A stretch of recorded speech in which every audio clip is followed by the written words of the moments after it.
Hey everyone, and welcome. For the longest time, JavaScript was kind of stuck. It lived inside the web browser, and that was its whole world.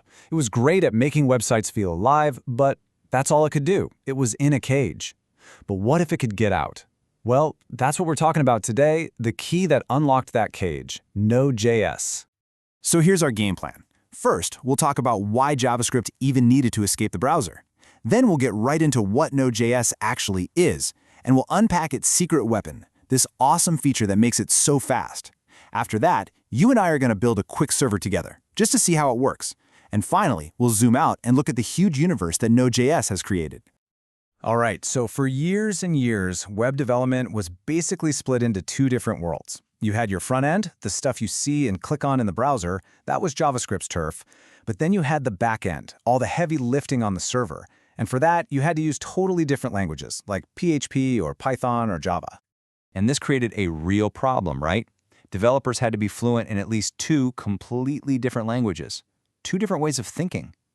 But it made people wonder, what if you didn't have to? What if you could just use JavaScript for everything? For the pretty stuff on the front end and the powerful logic on the back end? What if JavaScript could finally escape that browser cage? And that, right there, brings us to the hero of our story, Node.js.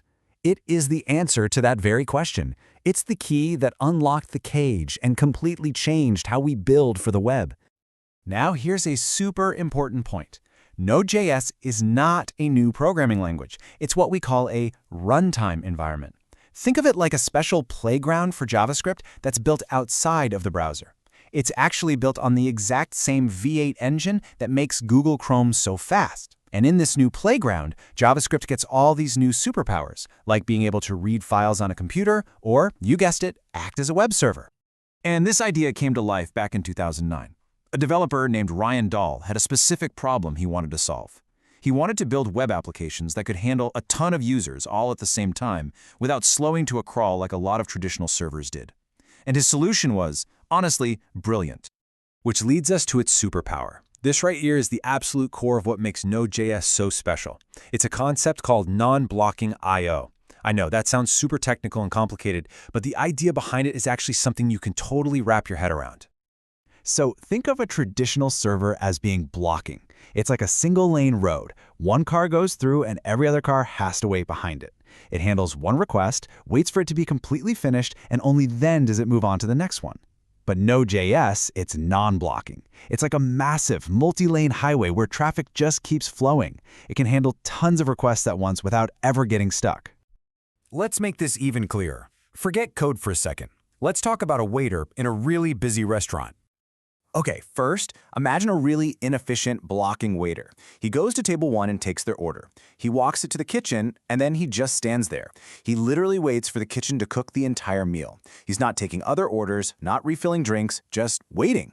Only after that food is done and served does he finally go to table 2. You can see how much time is just completely wasted, right?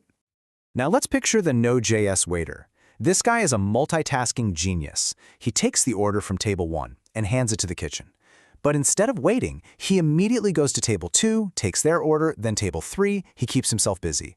Then, the second the kitchen yells, "Order up for table 1, he zips over, grabs the food, and delivers it. He never stops moving. That's non-blocking. It's just so much more efficient.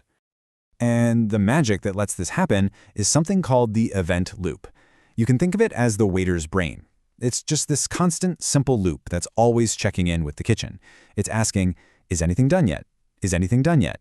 The moment a task is finished, the event loop grabs it and sends it on its way.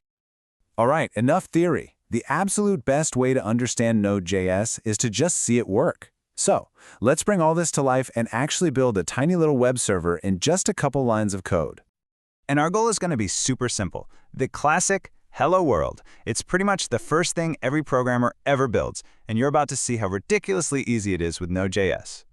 It really just comes down to 3 little steps. First, we use this require thing to pull in Node's built-in toolbox for handling web stuff. Second, we use that toolbox to create a server and we tell it what to do when someone visits our website. In this case, just send back the words hello world. And finally, the third step, we tell our server to start listening for visitors on a specific digital doorway called a port. And that's it. Seriously, With that tiny bit of code, you have a real, working web server running right on your own computer. It's that approachable. That's the power of Node.js. But making little web servers is really just scratching the surface. The real magic of Node.js comes from its absolutely massive and incredible community and ecosystem. So let's explore that universe it created. Okay, at the very center of this universe is something called NPM, the Node Package Manager. The best way to think about it is like a giant public library, but for code. It's got millions of free, pre-written code packages, like Lego bricks, that you can instantly pull into your own project to do almost anything you can possibly imagine. So what are people actually building with all this power? Well, all sorts of things. Node is fantastic for building fast backends for your apps, what we call APIs. It's also the king of real-time applications, like chat apps or online games where speed is everything.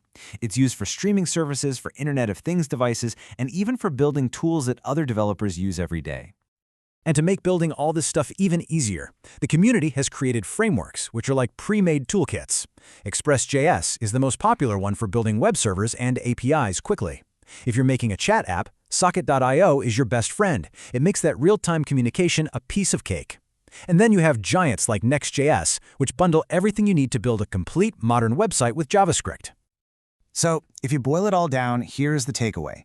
Node.js is easy enough for beginners to pick up, it's powerful enough to build huge, complex applications using only JavaScript, and honestly, it's become an absolutely essential skill if you want to be a modern web developer. Which leaves us with just one final, really exciting question. The cage is gone. JavaScript is free. It can now run pretty much anywhere, from your phone's browser to the massive servers that power the internet. The only real question left is, what are you going to build with it?